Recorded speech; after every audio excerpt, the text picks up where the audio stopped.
results a little bit later on during our sports bulletins. But going back to yesterday's events at Croke Park, Meath have become the first team since 2004 that aren't called Cork or Dublin to become All-Ireland Senior Ladies Football Champions. They beat Dublin 111 to 12 points at Croke Park yesterday. We spoke to Vicky Wall and to Monica McGurk from the side a little bit earlier on in the show. You can catch that on the old GA podcasts on the OTB Sports app. But to look in further depth at yesterday's final, I'm delighted to say we're joined on the line by the 11-time All-Ireland winner with Cork, Bríd Stack. Bríd, you're very welcome to the show. Hi Richie, how are things? I'm not too bad. It must be mad from a Cork point of view to see another name on the Roll of Honour. Yeah, and I just think it's probably the best thing that could have happened ladies football in a long time. I suppose Cork and Dublin have been so dominant over the last 17 years, as you said yourself. It was just a phenomenal advertisement for ladies football, and a first All-Ireland is just something so special. And I think there's absolutely no one in Ireland that could begrudge that Meath team and their emphatic win yesterday. Yeah, both yourselves and Dublin have helped raise the standard of the game over the course of the last 15, 16 years, and even going back further than that. So it is quite remarkable to paint Meath as one of those sides, given the fact that they just won the Intermediate Championship 9 months ago. The journey they've been on under Eamon Murray has just been remarkable. Yeah, absolutely unbelievable. And I suppose, you look back to their journey, right? They have been in Croke Park in All-Ireland finals 3 times in the last 3 years. They lost twice in 2018 and 19, and they won in 2020. And then they made the leap, I suppose, to senior. But they are not, I suppose, afraid of the big stage. They're not afraid of the big day. And I suppose even having experienced, that build up into coming into, I suppose, their first year up senior, definitely stood to them, and obviously stood to them. And I suppose many of us maybe didn't see it coming, but I suppose we didn't see it coming because of what we had seen in the semi-final, I suppose, versus Cork. They put up 7 points, I suppose, in 58 minutes, whereas we were looking at Dublin, who were, going kind of what we thought was at maybe gear 4 and winning by 5 points, against Mayo in their semi-final. And what they produced yesterday, I don't think anyone could have envisioned what was on display. They just came out with such intent and such bravery from the start, and they clearly learned so much from that from the semi-final versus Cork. They played Cork in the group stages, they adapted, and they played them, I suppose, in the semi-final and adapted as the game went on. And Cork gave them a lifeline, and they took it with both hands. And they learned so much, I think, about maybe they set back a little bit too much in the first half of that Cork game. Obviously down to maybe a small little bit of nerves. You're playing a team that had maybe been there for the last couple of years. So, you didn't want to kind of leave yourself wide open too early. But by God, they changed their mindset coming into Dublin. Yeah. It was just incredible. That's that's one of the most impressive things, I guess, about what they've done during the course of this All-Ireland series, is that none of the 3 games that they played in the knockout stage, be it Armagh, be it against Cork then in the semis or yesterday, I don't think they played the same game twice, which is, that shows how great that squad have become in terms of adapting to their surroundings and the team that's in front of them. Yeah, definitely, and a massive hat tip to Eamon Murray as well. He definitely sizes up his opponents and is a very shrewd tactician. And like you say, there were 3 completely different games, and just the statement of intent, the conditioning, I think that was on show as well yesterday, was absolutely phenomenal. And Dublin were just completely stifled by them and just completely blown away. They had no answer, and you were kind of thinking that Dublin's purple patch had to come and it was going to come, but they never ever got going. And I suppose the biggest turning point was we were expecting that third quarter, especially after halftime. You were saying, geez, Dublin really welcomed the halftime break because they never got to the pitch of it, and you were expecting them to come out in that third quarter and just do what they do, and I suppose blitz and get into it more. But they only scored 2 points during that third quarter, and it's just a massive testament to the work that Meath did, and they backed themselves 100% from start to finish. They managed to play 2 games at once yesterday, Meath. Look from the outside looking in, and usually when you see top level teams, is they manage to do one thing or the other. They manage to either play a kind of a blanket defence and keep the scoreboard ticking over as best they can, or they can play an all-out attack and really blitz teams. They seem to manage the 2 things at once yesterday, when they seem to just be able to stifle Dublin, who are one of the most potent attacks in the country, and then offered their own attacks going forward, whereby the legs and the speed and the pace and the sheer durability of them managed to get them over the line, which is just brilliant.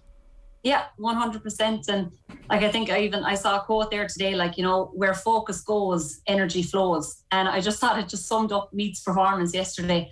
I suppose from the very back, they just backed themselves so much. They focused on their own game, and they focused on each other and understanding each other and playing for each other. And from the very back, you know, Monica McCormack was just absolutely outstanding yesterday. And, you know, it's no wonder why she was an all-star 2 years ago. She was just coolness personified. And like, that gives the backs so much courage and so much confidence to do what they had to do in taking the ball so far forward and creating such a massive overlap.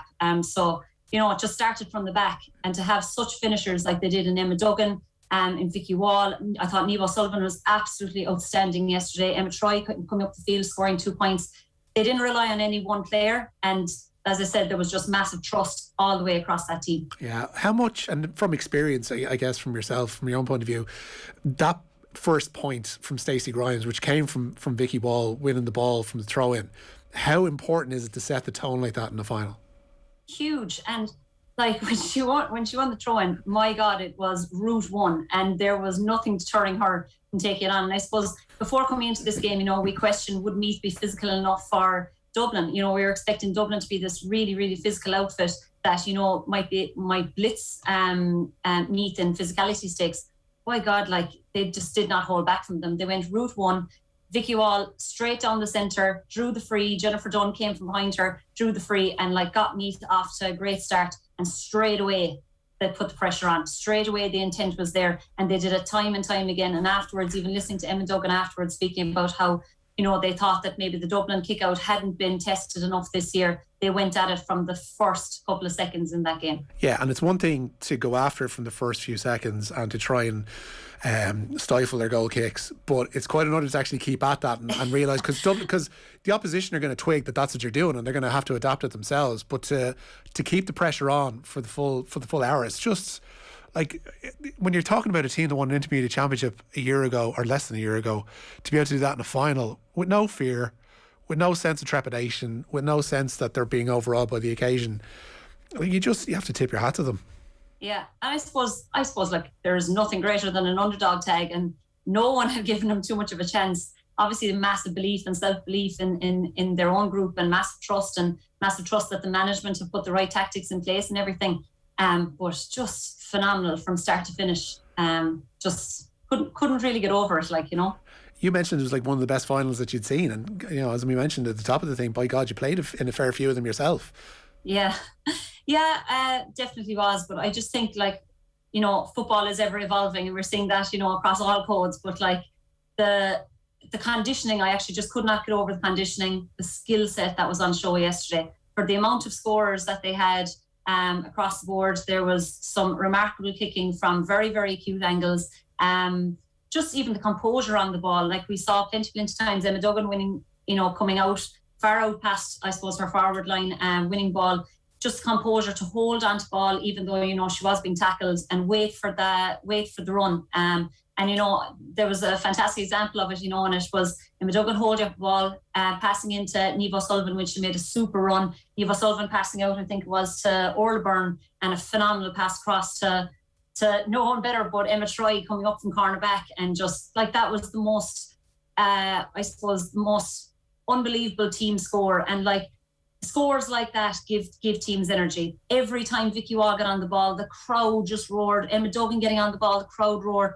Anytime a Meath player carried ball, it was as good as a score. And it was really infectious yesterday, and I just couldn't get over the atmosphere that was there. And I suppose when I think back to our first All-Ireland, you know, it was 2005, you know, the supporters were allowed out onto the field afterwards, and it was just the most unbelievable scenes, and you're hugging everyone. You don't even know who half them are, but you're just absolutely hugging everyone. And I was just looking down at that Meath team going, by God, how wonderful it could have been, you know, to have all the supporters on the field with them, because they definitely outnumbered the Dublin supporters. hugely in noise and number. Yeah, that kind of plays into the fact that it's a new name at the table. You know, the fact that it has been a Dublin and Cork rivalry for so long, to have Meath now thrown into the mix, to have them hopefully, given the age profile of their squad, be able to continue on for the next few years, and if not win All Irelands, then definitely be in the conversation, as other counties have been, like the likes of Mayo, say, over the past few years as well, because you kind of need that talent pool to broaden, to, I guess, increase the profile of the game, to have more sides invested in the latter stages of the competition. Yeah, hugely. And, you know, you spoke about the age profile. I think their age profile is an average age of 23, which is, you know, a real statement of intent in that, like, you know, are we going to be looking at this Meath team for many years to come? And, you know, how exciting that is. And I suppose even the brand of football that they played, it probably went back to the intermediate final last year where, you know, they conceded 4 goals against Westmeath. Westmeath, who won the intermediate final yesterday, but last year they conceded 4 goals. So, you know, if you were after winning intermediate All Ireland and you're going up to senior and you're after conceding 4 goals in a senior final, like, they brought on a defensive coach, and, you know, clearly they changed tack from the second they got into senior championship, and they worked on that system, something they obviously had worked on for years and had been a cohesive unit for years, but took it to that next step, you know, this year with a defensive coach and Eamon Murray's tactics. And it's just so exciting for ladies football. And I think it's a real, you know, I suppose it's a real intent of what can be done if you have the right procedures in place and right systems in place. I think there wasn't a ladies footballer across Ireland that nearly didn't want to throw on a pair of boots after that game yesterday, you know, like, it was just so exciting, and definitely like, they were infectious, and I think it's going to breathe new life into the championships going forward. Yeah, and it changes the profile of it, because you know, the ladies final to some degree was painted as its own thing, and it was, you know, just something that was pitched just towards women in terms of it being a spectator sport. But you look around the crowd yesterday at Croke Park, there's lots of, you know, be it the fact that we haven't been able to attend matches or whatever, but there's loads of men dotted around who are interested in it. This is going to raise the profile of the game from a public's perspective over the next while as well, and build the interest. And you mentioned there, like, the professional setups almost that these teams now have. We're talking about, you know, fitness coaches, defensive coaches, and the different kind of setups that they all have in terms of their coaching teams. This is a different beast to what it was 20 years ago, and needs to be, you know, given the love and the investment that has been thrown towards other sports. Yeah, massively does. And I suppose, yeah, like, you know, in the build up to this final, we were saying, you know, that maybe county boards need to maybe ask themselves a few hard questions, and you would hope, you know, that something like this and a final like this would make, you know, all county boards really you know, take stock of what's going on in their counties at the moment, and say, right, this is what was done, let's get this in place, let's give our girls every chance that we can to raise the bar. And, you know, it's such a fabulous time to be a young person playing sport in Ireland, and you just wish you were 10 years younger going at it all over again. Does it give you any impetus to kind of maybe decide that you want to pick up the phone and go back or anything like that? Or No, I'm happy out now playing some football, but like, I still love football so much. But like, I think, you know, even yesterday I met loads of Meath players, you know, that I would have played against for many years. You know, I met Jackie Shields, I met George Doherty, like, phenomenal footballers. I was sending a message to Granny Nolte. Like, these players, you know, were brilliant for Meath back in the day. Never probably got to the pitch of what this Meath team have done. And, you know, it was lovely for Sean Ennis and her speech to you know, recognise all the brilliant Meath players that had gone before them. And, you know, they were so proud of what was done. But, you know, it was just a brilliant, I suppose, way to bring the old and the new together, and to get everyone kind of on the same wavelength to just drive ladies football forward and make it a big spectacle. We have to mention a word for Dublin. We played a bit of Mick Bowen earlier on in the show, and he was incredibly emotional, as you might imagine, after that defeat. He mentioned that for about a half a dozen of that team now, it could be the end of the line. This is a huge line in the sand in terms of Dublin football and where perhaps they could go next. Yeah, and I suppose we kind of mentioned that as well in the build up to the game, especially that a lot of those stalwarts were carrying a few knocks. I think that was really, really significant in the outcome of yesterday's game. A lot of their bigger players were nullified, whereas, you know, Meath just had a cohesive team performance. And yeah, like, I suppose, given the age profile, given how long they're on the road, given, I suppose, like, not even kind of the physical kind of demands that it has taken on this team, but, like, you know, mentally they went through massive heartbreak. got the ball back rolling, raised the standard of football in Dublin, probably put a ball in, I don't know how many young girls' hands in Dublin again, making it so fun and so exciting to be part of something. And, they've raised the standard big time, not just in Dublin, but in ladies football. And I suppose really went to show what kind of mental toughness they had in the earlier years after, getting beaten by us in Cork. And I suppose what really came across yesterday was just how humble they were and how gracious they were in defeat as well.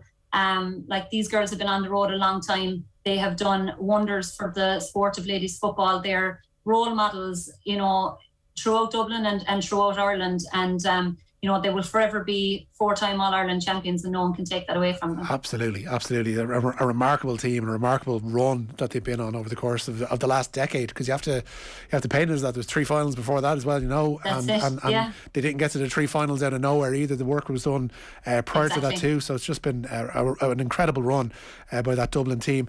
Before we let you go, Bríd, I have to touch on yourself, because we found out a week or so ago that you were heading back down to Sydney. No trepidation about heading back? You're all gung-ho to go back to playing some AFL? I suppose, I thankfully got offered a 2nd-year contract, and, I nearly bit his hand off at it, because I suppose went over last year with, I probably went over actually with probably a bit of a burden on myself, thinking, I had to really make a great go of this, and that maybe there was that expectation to make a good go of it. And I suppose when it didn't pan out, I suppose it was fairly deflating. But, I suppose, you're going to have failures in life, and you have to kind of park them and move on from them and learn from them.